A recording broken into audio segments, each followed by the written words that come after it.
This man comes to the hotel every day, open the most expensive room, but he never lived. Instead eat a free buffet in the room. However, on this day, the man suddenly thought of something halfway through eating. He quickly wiped the fingerprints off the cutlery. Then I took out the paper and pen. Write a quick sentence on it. After doing all this, the man looked at his watch, just in time. Then he opened the window of the room, carefully crawled outside. The man is now on the 58th floor of the hotel. If you fall, you will be smashed to pieces. However, men are not suicidal, but to do something that will shock the world.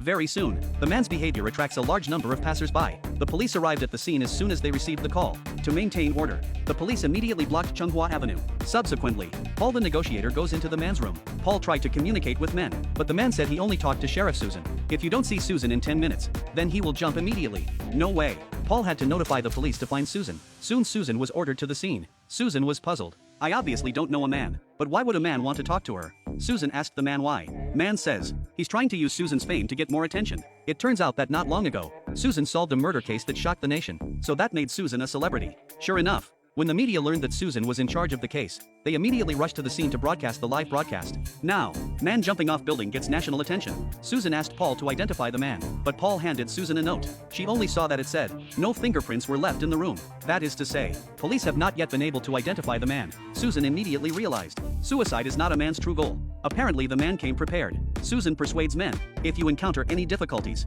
might as well say it. Maybe she can help men. However, just then, a voice suddenly came from the man's ear. Turns out he had two accomplices. Only see. Tom and Ruth entered the gate opposite the hotel. The man takes the opportunity to move to the other side of the windowsill. Then he began to direct the action of two people. At this moment, Tom and Ruth have reached the roof of the building. The two took out blasting tools and prepared to blow up the roof. Infiltrate the building. When everything is ready, the man immediately made a fake jump. This move instantly caused screams from onlookers. Tom and Ruth also took the opportunity to detonate the bomb. The screams successfully muffled the sound of the explosion, and the fake jump just now also made the man tremble all over. Susan immediately handed the man a cigarette, let him calm down, and offered to smoke with him. However, when the man took half of the draw and gave it back to Susan, Susan immediately handed the cigarette to her colleague, and asked colleagues to quickly take the fingerprints on the cigarettes, to identify the man. At the same time, after Tom and Ruth blew up the roof, it also successfully entered the ventilation ducts in the building. Tom stopped the running fan blade with an iron rod, and then you bend the blades. After drilling out of the pipe, Tom opened the elevator control box again. Let the elevator go up to the top floor. Subsequently, the two of them successfully reached the target floor through the elevator shaft,